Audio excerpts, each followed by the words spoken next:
Hello, hello Isabelle, comment vas-tu? Ça va bien, Habib, et toi?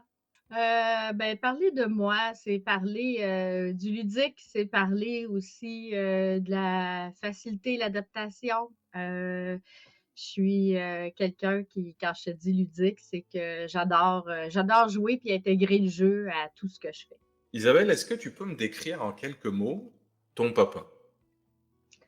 Oui, ben mon papa, c'était quelqu'un qui avait un très grand sens, beaucoup d'entre-gens et qui avait une facilité vraiment étonnante à lier des liens avec plein de gens. C'était quelqu'un aussi qui avait une très grande rigueur et une éthique professionnelle très, très forte. Tu sais. Il est décédé en 2018, fait que ça fait déjà 7 ans qu'il nous a quittés. Mais il est encore très présent de plusieurs façons.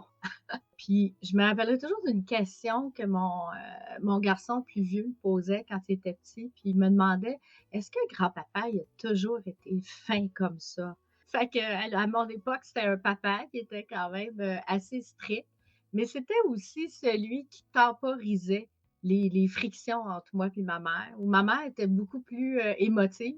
Le matin, il venait me porter, un petit, il faisait ça souvent, il pressait le jus d'orange avec des fruits frais, puis il venait me réveiller en venant me porter ça au lit. Fait que tu imagines, après, les exigences pour trouver un homme de cette hauteur-là. Fait que j'ai des beaux souvenirs puis d'échanges aussi où on a joué à des jeux, ça peut être des jeux de cartes, on jouait à des jeux de mime, des jeux de dessin comme Pictionary. Il était vraiment ouvert à, même s'il était pas, tu sais, très bon, c'est de lui-même, mais il avait pas peur du ridicule ou du, tu sais, fait que c'était le fun. On pouvait rire beaucoup avec lui puis partager ces moments-là. De conversation dans l'auto, on dirait que c'est quelque chose, une rencontre en te le disant, quelque chose qui permettait, c'est comme un espace de sécurité aussi ou facile où est-ce que tu es juste toutes les deux, puis tu regardes la route, hein, tu n'es pas face à face, c'est moins engageant, on dirait. Fait qu'on on partageait beaucoup de choses aussi quand on faisait de la route ensemble. Tu sais. As-tu une discussion que tu n'as jamais eue avec lui et que tu aurais aimé avoir? Oui, euh, mon Dieu, puis c'est là que je vais devenir émotive, mais je te dirais que c'est sur le rôle de grand-parent. C'est un rôle que j'aurais aimé pouvoir discuter avec lui, puis qu'il connaisse son arrière-petit-fils. Puis comme je te dis, ça a toujours été quelqu'un qui disait, ben tu juges pas quelqu'un par ce qu'il dit, mais par ce qu'il fait. Tu sais. C'était pas quelqu'un qui suivait le troupeau. Il y avait des valeurs, puis c'était ça, sa boussole, puis son guide dans la vie. Tu sais. Puis il l'a démontré à maintes reprises. Tu sais. Moi, la particularité, c'est que j'ai été adoptée à la naissance. Mon frère, lui, est né de mon père et de ma mère, là, tu sais, qui ont été mes parents adoptifs. Puis lui-même me dit, tu ressembles plus à papa que moi, tu sais. Mais dans le terme de valeur, de comportement, ou tu sais, d'attitude. Ça m'a toujours comme épaté de lui, tu sais.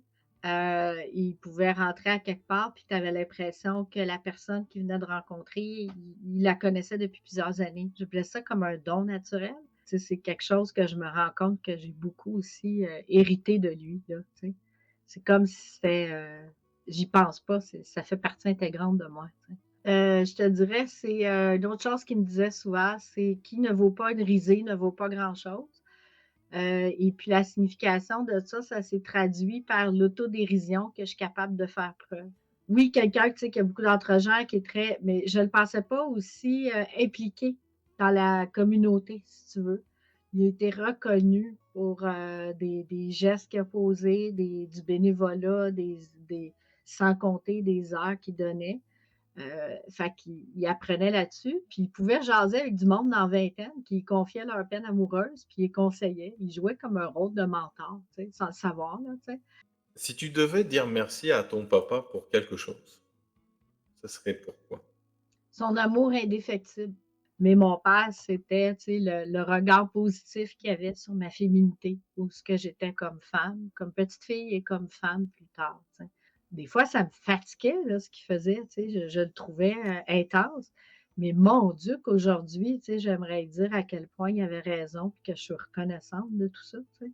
mes parents m'ont déjà expliqué ça dans mon jeune âge, l'adoption, en me disant: «Toi, quand tu vas au magasin de bonbons, Isabelle, t'aimes-tu mieux quand on te donne un paquet de bonbons que tu puisses le choisir?» Fait que moi, j'avais répondu: «Ben, j'aime bien mieux choisir mes bonbons préférés». Ben, ils ont dit: «C'est en plein ce qu'on a fait avec toi». C'est pas rien, j'ai eu le temps de profiter de mon père vraiment au maximum, puis de découvrir tous ses rôles, puis l'homme, fantastique qui était derrière le père, là, tu sais. Merci pour la personne que tu es aussi, Isabelle. Merci d'avoir partagé ce moment-là avec moi. Moi, ça m'a apporté beaucoup, puis je me rends compte à quel point ça nous touche profondément, ce que tu fais, tes questions, ta façon de les poser. On se dit à très bientôt. À bientôt. Merci.